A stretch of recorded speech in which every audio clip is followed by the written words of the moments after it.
Hello Vidharth, Vani Bhojan and Subraman. Welcome to பிடி time. Actually இப்போ உங்களோட படம் அஞ்சாமை வரப்போகுது. உங்களுக்கு ஒரு ஸ்பார்க் வரும்ல, இதை நம்ம பண்ணலாம் அப்படின்றது. அது வந்து அந்த ப்ரொடியூசரை மீட் பண்ணுறது அந்த சமயத்தில் நடந்தது தானா, இல்லை ஆல்வேஸ் இந்த மாதிரி ஒன்று பண்ணணும் அப்படின்றது? இல்லை, முன்னாடியே அது லைப்ரரியில் இருந்து தான் போட்டு வச்சது தான். அது கரெக்டாக ப்ரொடியூசர் மீட் பண்ணுறப்போ ஒரு ரிவ்யூ எடுத்து. ஸோ ஃபஸ்ட்டு வந்து இந்த கதையை உங்கள் ரெண்டு பேர்ட்டையும் சொல்லும்போது ஃபஸ்ட்டு என்ன தோணுச்சு, என்ன ஐடியா வந்துச்சு? ஏன்னா அது ஒரு ரொட்டீனான படம் கிடையாது. கொஞ்சம் ஒரு இஷ்யூவை எடுத்து அதில் இருக்கிற விஷயங்களை பற்றி பேசக்கூடிய ஒரு படம் அப்படிங்கிறப்போ இதை கேட்டோன்னே என்ன தோணும்?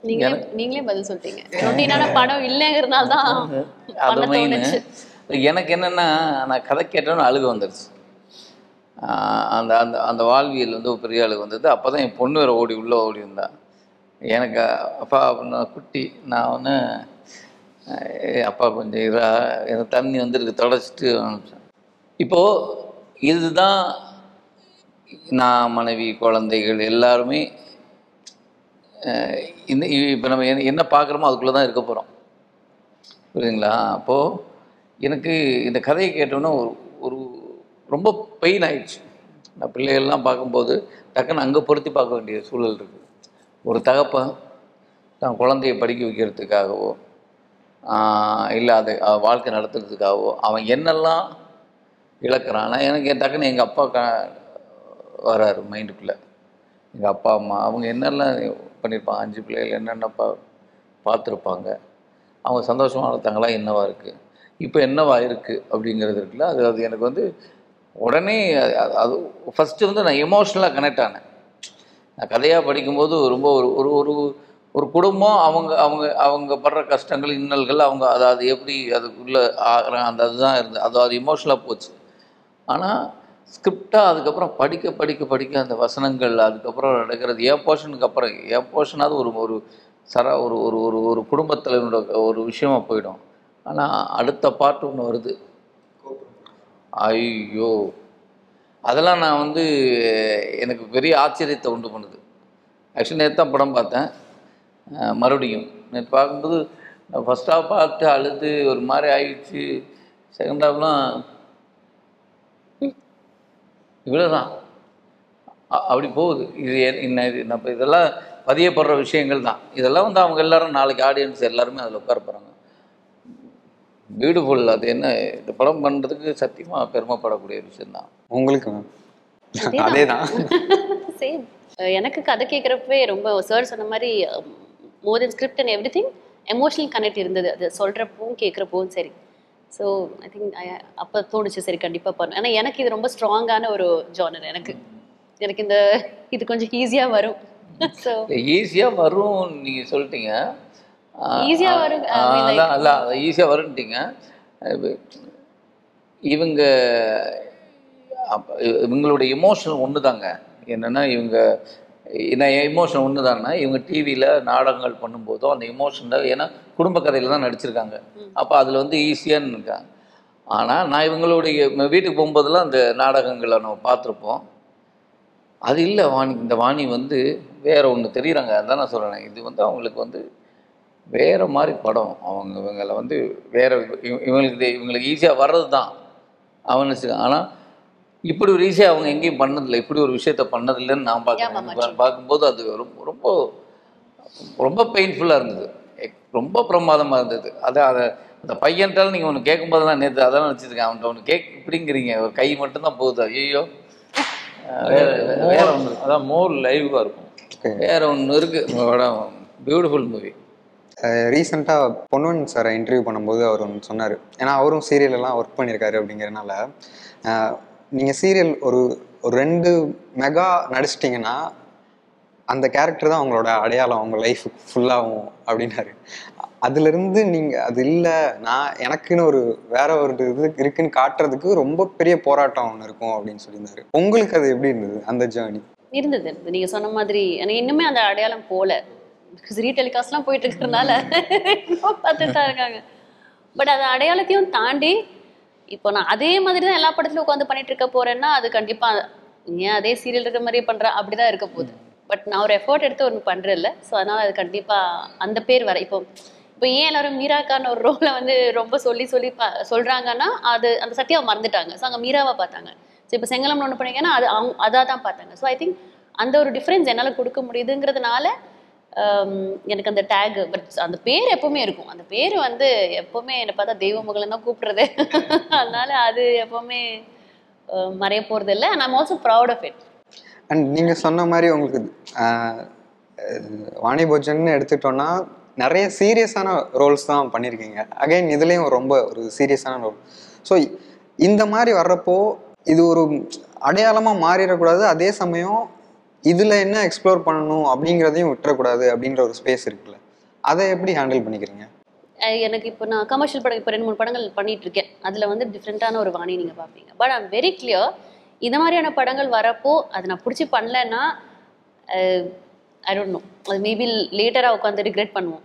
அது மாதிரி ஃபியூ ஆக்டர்ஸ் அதை பண்ணுறாங்க. So I wish that I want be that actor. I don't want to be that சும்மா சீரியஸ் படம் இது படம் எல்லாமே ஒரு படம் தானே. இல்லை என்ன சார், எமோஷன்ஸ் டிஃப்ரெண்ட்டு, நம்மளோட கேரக்டர் டிஃப்ரெண்ட்டாக காட்டுறோம். அது I think I'm blessed that way. விதார்த்தனா, நீங்கள் போன தடவை நம்ம இன்டர்வியூ பண்ணியிருந்தப்போ இது சொன்னீங்க, எனக்கு கிரே கேரக்டர்ஸ் பண்ணுறதுல ஒரு இன்ட்ரெஸ்ட் இருக்குது, அதில் பண்ணுறதுக்கு நிறைய விஷயங்கள் இருக்குது. இப்போ இந்த மாதிரி ஒரு ரோல் வரப்போ அதில் என்ன விஷயம் இன்ட்ரெஸ்டிங்காக இருக்குது?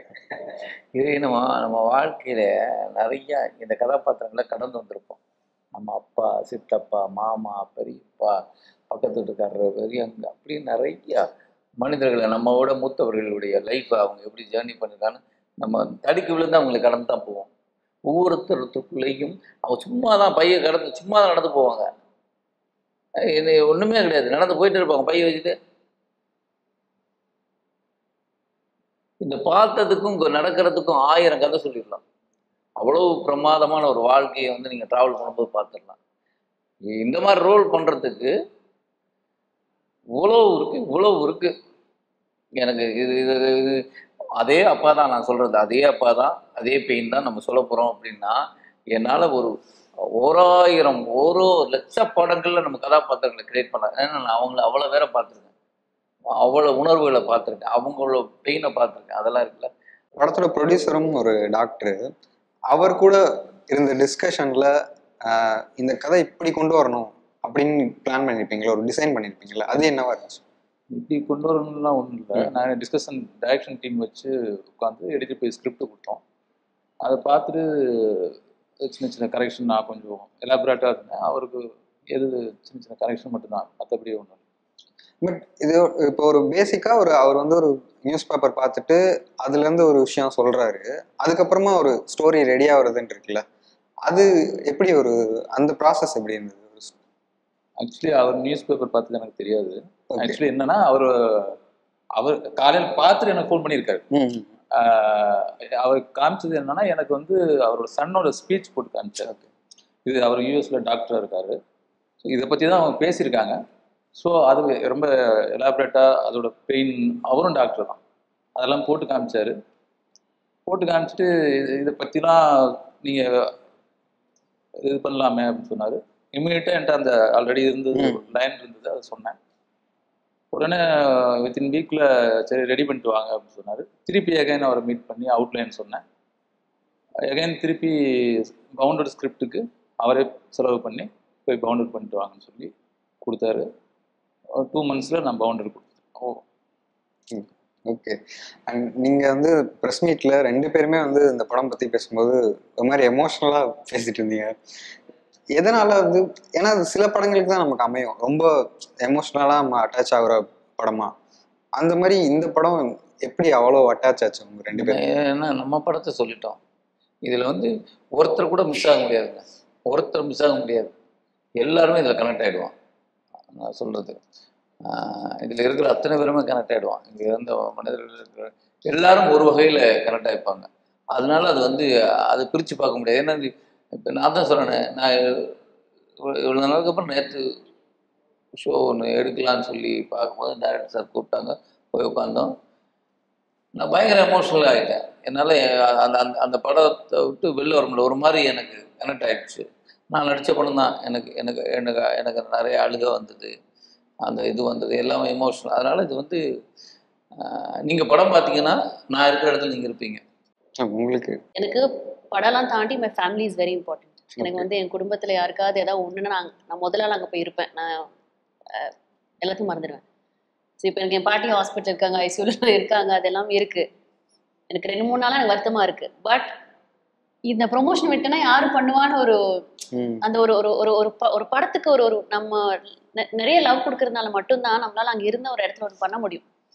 சீரியஸா சார், எனக்கு அது என்ன ஊருக்கு போயிருப்பேன். எனக்கு வந்து இல்லை, எனக்கு இது வேண்டாம், சரி ஓகே நேற்றுக்கு ஒரு நாள் லீவ் எடுத்தோம், இன்னைக்கு போயிடலாம் சார், முடிச்சிடலாம் ப்ரொமோஷன்ஸ் அப்படின்னு நான் எதுக்கு பண்ணுறேன்னா, எனக்கு இந்த படமும் எனக்கு இன்னொரு உயிர் மாதிரி. So I think it's very important. நீங்கள் முன்னாடியே அது பேசணும் தான், பட் ஸ்டில் மீக்கு மாத்திரமே செப்தால அந்த ரோல் வந்து வேற மாதிரி இருக்கும். எனக்கு ரொம்ப பிடிச்ச ரோலும் கூட அது. ஓகே, அது மலேசியா டு அம்னீஷியால சுத்தமாக வேற ஒரு இது பண்ணதுன்னு. இப்போ அந்த செட் ஆஃப் ஒரு பெர்ஃபார்மன்ஸ் வந்து உங்களுக்கு பிடிச்சிருக்கு, இல்லை அது ஈஸியாக இருக்கு அப்படின்னு பார்ப்பீங்களா, இல்லை இது ஈஸி இது பிடிச்சிருக்கு அப்படின்னு பார்ப்பீங்க? அது எனிடே ஈஸி. ஈஸின்னா அது வந்து ஃபன்னு, ஜாலியாக சிரிச்சுக்கிட்டு டைலாக் கூட கரெக்டாக டெலிவரி பண்ணிடணும். அப்புறம் இந்த மலேசியா டு அம்னீஷியா வந்து ரெஃபரன்ஸே கோவை சார்ல நான் தான் சொன்னாரு. ஸோ சார் மேம் அளவுக்கு பண்ண முடியாது, பட் ஏதோ முடிஞ்சது பண்றதுனால அதான் சாருக்கு பண்ணுது. பட் அது ஃபன். ஆனா அதுவும் இதுவும் நீங்க கம்பேர் பண்ணீங்கன்னா திஸ் இஸ் என்டையர்லி டிஃப்ரெண்ட். அவர் சொல்றாருல லைஃப்ங்க, அது ஃபுல்லா நாங்க வாழ்ந்தாதான். என்ன ரெஃபரன்ஸ் எடுத்துப்பீங்க இந்த மாதிரி ஒரு ரோல் வருதுன்னா? யாரையாவது ரெஃபரன்ஸ் எடுத்துக்கிறேன்னு சொல்றீங்களா? இல்ல இது இந்த மாதிரி ஒரு ரோல், இப்ப இந்த ரோல் உங்களுக்கு கொடுக்குறாங்க, ஊருக்கு போய் பாக்குறேன் இல்லைங்க. நம்ம வந்து நம்ம சென்னையில இருக்கோன்றதுனால நம்ம உட்காந்து எங்கேயோ பறந்துகிட்டே இல்ல. நம்மளும் நிறைய கேட்கறோம், ஊருக்கு போனா இந்த மாதிரி ஆட்களை பாக்குறோம், சுத்தி இருக்கிறவங்க நிறைய பேரை பாக்குறோம், அவங்களோட ரெஃபரன்ஸ் தான். ஸோ அவங்கள பாக்குறப்போ எவ்வளவு கஷ்டப்படுறாங்க, அது எல்லாமே இருக்குல்ல. ஸோ அந்த ரெஃபரன்ஸ் தானே தவிர ஒன்றும் அந்த இடத்துல நான் போய் ஒரு ஆக்ட்ரஸா உட்காந்து நடிக்க முடியாது. அவங்களா மாறினாதான் அங்க இருக்க முடியும், இல்லைன்னா நல்லா இருக்காது. ஐ திங்க் அந்த ரெஃபரன்ஸ் தான். அந்த இப்போ இந்த கேரக்டர் உங்களுக்கு சொல்லும் போது ஒரு ஆடிஷன் வச்சு செலக்ட் பண்ண சொல்லியிருந்தாரு. ஸோ அதை சொல்றப்பே உங்களுக்கு இந்த கேரக்டரை புரிஞ்சுக்கிற முடிஞ்சதா, இல்லை அதுக்கப்புறம் ஷூட் போனதுக்கு அப்புறம் தான் இது? இல்ல எனக்கு ஜென்ரலா அவர் சொல்றப்பவே கதையோட அந்த அந்த அந்த டெப்த் தெரிஞ்சது என்னன்னு. பட் அந்த ரோல்ல எனக்கு அவர் சொல்றப்போ, அந்த ஆடிஷன் பண்றப்பவே அந்த டைலாக்ஸ் இருக்குல்ல, அந்த டெலிவரி இருக்குல்ல, அது கொஞ்சம் ஒரு மாதிரி இருந்தது. ஸோ அது ரொம்ப எப்படி சொல்றது, ரொம்ப கனமா இருந்தது. So I knew that okay இந்த படமா இந்த ரோல் பயங்கரமா இருக்க போகுதுன்னு தெரிஞ்சு. இப்போ இவங்க நல்லா பெர்ஃபார்ம் பண்ணுவாங்கன்றது உங்களுக்கு தெரியும். ஆடிஷன்ன்றது வந்து இப்போ அந்த கேரக்டர் இவங்க எப்படி டெலிவர் பண்றாங்க அப்படின்றத தெரிஞ்சுக்கிறதுக்கா அது என்ன மாதிரி? இல்ல அவங்க நல்லா நடிப்பாங்கன்னு தெரியும், பட் அவங்ககிட்ட வந்து நான் என்ன வாங்கணும்னு எனக்கு தெரியணும்ல. ஆல்சோ லுக் வைஸ் இல்ல sir, look also we will like அந்த அவங்க பெரிய மாடர்ன் அந்த இதுல நிறைய போட்டோஸ் பார்த்தேன் நான். அப்படி இருப்பாங்க. சரி இந்த கதைக்கு எப்படி இன்னொன்னு, நீங்க டப்பிங் பண்றதுதான் கஷ்டம். அது வந்து நீங்க அதான் மெயினா எதுக்குன்னா அந்த டைலாக் டெலிவரி எப்படி பண்றாங்கன்னாவே, அந்த டைலாக் டெலிவரி வந்ததாவே ஆக்டிங் ஆட்டோமேட்டிக்கா வந்துடும். அது ஓரளவுக்கு ஓகே. அதுக்கப்புறம் இன்டெப்தா உள்ள போகணும், அது வேற. அது ஸோ இதெல்லாம் சும்மா ஒரே டைலாக்ல அவங்க பிச்சு எரிஞ்சிட்டு அது அந்த இது மாதிரி விக்ரம் மாதிரி தான் அப்படின்னு போயிட்டாங்க. ஐயோ நான் கஷ்டப்பட்டது டப்பிங் சார், பயங்கரமா இருந்தது எனக்கு டப்பிங். அப்படியெல்லாம் வந்து இது எமோஷனலான ரோல்ன்றதுனால சொல்றீங்களா? அது கஷ்டமா? ஸோ எனக்கு அந்த பயங்கர எமோஷனலாக இருந்ததுனால எனக்கு அந்த டப்பிங்ல, ஏன்னா எனக்கு நான் தான் டப் பண்ணேன். எனக்கு சினிமாவுக்கு அப்புறம் மூவிஸ் எல்லா மூவி நான் தான் டப் பண்றேன். இந்த கொஞ்சம் இறங்கினா கூட நான் நடிச்சது அங்கே போயிடும். ஸோ எனக்கு அது பேலன்ஸ் பண்ணுறது இன்னும் என்னாச்சு எப்படி பண்ண முடியும் தான் ட்ரை பண்ணும். ஸோ திருப்பி ஒரு வாட்டி நடிச்சு மொத்தமா ஆக்சுவலி ஆமா ஃபுல்லா கையில கிளிஸ்டர் எல்லாம் வச்சுக்கிட்டு அழுதுட்டு இருந்தேன் சார். உள்ள கதற சார் பாட்டில் இருந்தா ஏன்னா எனக்கு அந்த அது கூட எனக்கு அது வேணும், இல்லைன்னா எனக்கு வராது. ஸோ அதனால ஃபுல்லா உட்காந்து பயங்கர ப்ராசஸ் சொல்றேன். உங்களுக்கு கஷ்டமா இருந்ததுன்னா இதுல எதுல படத்துல கஷ்டமா இருந்தது, இது கிராக் பண்ண கொஞ்சம் சிரமப்பட்டேன் அந்த மாதிரி? இல்ல எதுவும் இல்ல இல்ல ஜெய்ப்பூர் நம்ம ஜெய்ப்பூர் வெயில்ல தான் திட்டினாரு. இல்ல கஷ்டம் தான். ஓகே, பிராக்டிக்கல் கஷ்டம். நீங்க அவர் வந்து ஜெய்ப்பூர்ல அதுவும் எப்போ ஏப்ரல் மேல சார் அன்னைக்குதான் பீக்கு வெயில், அதாவது நிக்க முடியாது. அதுல வந்து இந்த ரோட்ல எல்லாம் படுக்கணும். ஆமா, அதெல்லாம் வந்து எடுத்தோன்னு எரியுது. ஐயோ முடியல அந்த வெயில்ல. ஐயோ அது வந்து அது வெயில் மட்டும் இல்லை, இந்த ட்ரெயின்லாம் எங்களுக்கு அது ஒரு அந்த கஷ்டம், அதாவது உடல் ரீதியான கஷ்டம் தவிர மித்தபடி இது என்ன அப்படின்னு கேட்டீங்கன்னா, இது நான் கதை கேட்டு என்னன்னா அந்த கதை கேட்டுட்டு நான் அந்த ப்ராசஸ்ல இருந்து நான் அவர் கூட இருக்கேன். ஓகேன்னு சொன்ன ப்ராசஸ்ல இருந்து ஷூட் போறப்போ வரையும் லொக்கேஷன் என் கார்ல போயிருக்கோம், இங்க இந்த லொக்கேஷன் பார்க்கறது சுற்றி இருக்கிறோம், எல்லாம் என்ன இங்க கூடவே டிராவல் பண்ணியிருக்கிறேன். அப்போ வந்து எனக்கு ப்ராசஸ் அதுக்குள்ளே இருக்கிறதுனால எனக்கு ஈஸியாக அந்த கதைக்குள்ள கேரக்டருக்குள்ள ஆல்மோஸ்ட் அவனாவே தான் நான் ட்ராவல் ஆயிருக்கேன். படம் முழுக்க நீ ஜெய்ப்பூருக்கு போறதுக்கு முன்னாடி 2 நாள் ட்ரெயின்ல வேற லைவா ஓகே போயிட்டு அது இருக்கிற பீக்கு சார்லாம் சார் சாப்பிடலாம் சார் அப்படின்னு சாப்பிட்டு முடிச்சுட்டு லைட்டா கிருகிருந்துச்சு. முதல் நாள் அவருக்கு என்னால 2 நாள் ஃபுட்டே வாயில வைக்க முடியல, ஒன்லி வந்து தண்ணி மட்டும்தான். ஹைட்ல போய் நீங்க கீழே படுத்துருந்தீங்கல்ல, மேல போயிட்டு கீழே இறங்குறேன் நானும் கார்த்தியும், எனக்கு அப்படியே தள்ளுது அப்படியே. அது குமார் அப்படின்னேன், அவரு ரெடியா இருந்திருப்பாரு போல, எவனா விழுவான்ட்டு குளுக்கோஸ் அள்ளி கையில போட்டு அதை வாயில போட்டுட்டு சார் வீட்டுக்கு வந்து இறங்கினதுக்கு அப்புறம் வால் ஃபுல்லா ஜெய்ப்பூரா தெரிஞ்சது. அப்படியே தூங்கி எந்திரிச்சுட்டு அப்படி கால் எடுத்துட்டு வர்றேன், அரசு எல்லாம் உட்காந்துருக்காங்க, என்ன சார் அப்படி இப்படி வந்துட்டு இருக்கேன் நான் மணல்ல. அது எல்லாத்துக்கும் நம்ம மட்டும் கஷ்டப்படல, பங்கு பெற்ற அத்தனை பேரும் அது இதே கஷ்டம்தான். இப்போ இங்க இருந்தா கேரவன்ல ஓடிடலாம், அது எங்க ஓடுறது, 2 நாள் போயிட்டு வரல. அது மெயின் நீங்க இது மவுண்ட் ரோட் மாதிரி அந்த ஜெய்ப்பூரோட மெயின் பிளேஸ் எடுத்தோம். Okay beautiful. அதெல்லாம் உங்க படத்துக்கே அது தெரியுங்க, அந்த வெயில படத்துலயும் வாங்குறீங்க. நல்ல கார்த்தி வந்து ரொம்ப பிரமாதமா எடுத்திருக்காங்க. இப்போ வந்து இந்த கதையை நீங்க எழுதிட்ட பிறகு இந்த சீன் எப்போ எடுக்க போறோம் அப்படின்னு வெயிட் பண்ண ஒரு சீன், உங்களுக்கு இந்த சீன் எப்போ நடிக்க போறோம் அப்படின்னு வெயிட் பண்ண ஏதாவது சீன்? அந்த சீனை சொல்ல கூடாது, ஸ்பாயிலர். அதான் இப்போ நாங்கள் ஜெய்ப்பூர்னு சொல்லிட்டோம், ஆப்வியஸ்லி எப்போ எடுக்க போறோம், ஏன்னா பெரிய சீக்வன்ஸ், அது லென்த் சீக்வன்ஸ் எனக்குள்ள இருந்தது, அது எப்போ போய் எடுக்க போறோம் அப்படின்னு. நல்லா எடுத்துட்டு வந்தோம்னா அந்த ஸ்க்ரீன்ல பார்க்கும்போது அந்த வெயில் அந்த கஷ்டமா போயிடுச்சு, ரொம்ப சந்தோஷமா இருக்கு.